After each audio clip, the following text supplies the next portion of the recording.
Ang Egypt ay isang sinaunang bansa sa hilagang silangang Afrika na kilala bilang lupain ng mga paraon at misteryosong mga monumento. Ang opisyal na pangalan nito ay Arab Republic of Egypt. Ang kabisera ay Cairo, na isa sa pinakamalalaking lungsod sa buong Afrika. Ang Egypt ay tinatawag ding Gift of the Nile dahil ang ilog Nile ang nagbibigay buhay dito sa libu-libong taon. Ang sinaunang sibilisasyon ng Egypt ay nagsimula mahigit 5,000 taon na ang nakalilipas. Dito umusbong ang mga kahangahangang kaalaman sa inhinyeriya, matematika, medisina at arkitektura. Kilala rin ang mga Egyptian sa kanilang pagsusulat na tinatawag na hieroglyphics. Ang mga pari, scholar, at mga tagapagtayo ay may mahalagang bahagi sa kultura at relihiyon ng bansa. Ang ekonomiya ng sinaunang Egypt ay nakabatay sa agrikultura, lalo na sa pagtatanim sa tabing ilog Nile. Ang mga dating pinuno na tinatawag na paraon ang itinuturing na anak ng mga Diyos at may kapangyarihan sa lahat. Maraming Diyos at Diyosa ang sinasamba ng mga Egyptian. Kabilang dito si Ra, ang Diyos ng araw, si Osiris, ang Diyos ng kabilang buhay, at si Isis, ang Diyosa ng pag-ibig at kalikasan. Ang kanilang paniniwala sa buhay pagkatapos ng kamatayan ang naging dahilan kung bakit sila nagtatayo ng mga piramid at gumagawa ng mga mummy. Ang mga piramid ng Egypt ay itinuturing na isa sa mga pinakadakilang obra maestra ng sinaunang mundo. Ang pinakasikat sa lahat ay ang Great Pyramid of Giza na itinayo para kay Pharaoh Khufu. Ang piramiding ito ay orihinal na may taas na halos 146 na metro at gawa ito sa milyon-milyong block ng limestone at granite. Hanggang ngayon, hindi pa rin lubos na nauunawaan kung paano naiangat ng mga sinaunang tao ang napakabigat na mga bato. Ang mga piramide ay ginamit bilang mga libingan ng mga paraon at maharlika. Naniniwala ang mga Egyptian na sa pamamagitan ng maingat na pag-imbalsamo sa katawan at pagtatago nito sa loob ng piramid, wise men na namiwayamanan, makakarating ang kaluluwa sa kabilang buhay. Ang mga panloob na silid ng piramide ay may mga lihim na pasilyo, mga kamara, at mga bitag para hindi manakaw ang yaman ng paraon. Bukod sa Great Pyramid, bahagi rin ng Giza Complex ang Pyramid ni Khafre at Pyramid ni Menkaure. May kasama ring malaking estatwa na tinatawag na Great Sphinx na may katawan ng leon at ulo ng tao. Ang Sphinx ay simbolo ng lakas at karunungan.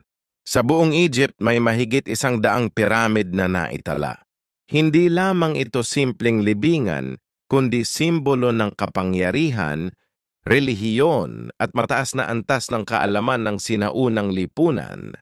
Hanggang ngayon, dinarayo ng milyon-milyong turista ang mga piramide at iba pang monumento tulad ng Valley of the Kings, Luxor Temple, Karnak Temple, at Abu Simbel.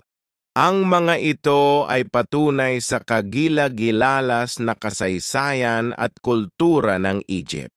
Ang arkitektura ng mga piramide ay may espesyal na hugis na inaakalang nakatutulong upang akayin ang kaluluwa. Ang Egypt ay isang sinaunang bansa sa hilagang silangang Afrika na kilala bilang lupain ng mga paraon at misteryosong mga monumento.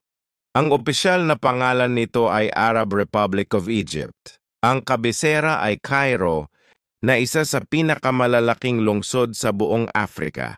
Ang Egypt ay tinatawag ding Gift of the Nile dahil ang ilog Nile ang nagbibigay buhay dito sa libu-libong taon.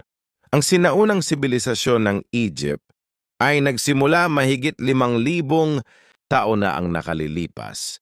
Dito umusbong ang mga kahangahangang kaalaman sa inhinyeriya, matematika, medisina at arkitektura.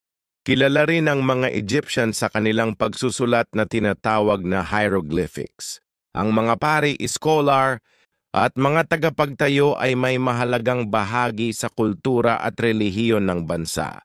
Ang ekonomiya ng sinaunang Egypt ay nakabatay sa agrikultura, lalo na sa pagtatanim sa tabing ilog Nile. Ang mga dating pinuno na tinatawag na paraon ang itinuturing na anak ng mga Diyos at may kapangyarihan sa lahat. Maraming Diyos at Diyosa ang sinasamba ng mga Egyptian.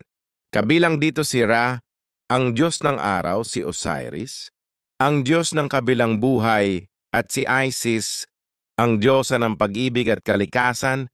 Ang kanilang paniniwala sa buhay pagkatapos ng kamatayan ang naging dahilan kung bakit sila nagtatayo ng mga piramid at gumagawa ng mga mummy. Ang mga piramid ng Egypt ay itinuturing na isa sa mga pinakadakilang obra maestra ng sinaunang mundo. Ang pinakasikat sa lahat ay ang Great Pyramid of Giza na itinayo para kay Pharaoh Khufu. Ang piramiding ito ay orihinal na may taas na halos 146 na metro at gawa ito sa milyon-milyong block ng limestone at granite.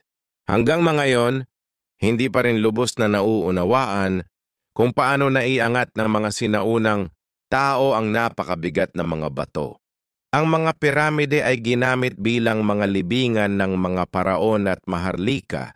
Naniniwala ang mga Egyptian na sa pamamagitan ng maingat na pag-imbalsamo sa katawan at pagtatago nito sa loob ng piramid, wise men na namiwayamanan, makakarating ang kaluluwa sa kabilang buhay.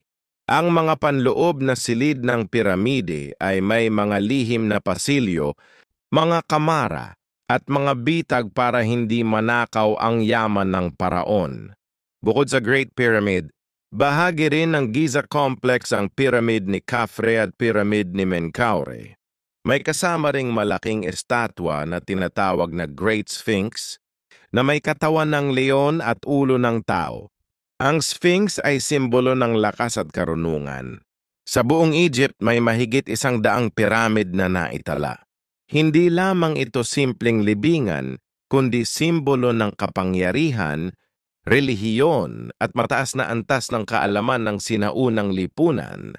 Hanggang ngayon, dinarayo ng milyon-milyong turista ang mga piramide at iba pang monumento tulad ng Valley of the Kings, Luxor Temple, Karnak Temple, at Abu Simbel.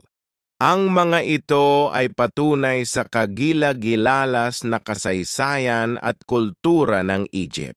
Ang arkitektura ng mga piramide ay may espesyal na hugis na inaakalang nakatutulong upang akayin ang kaluluwa.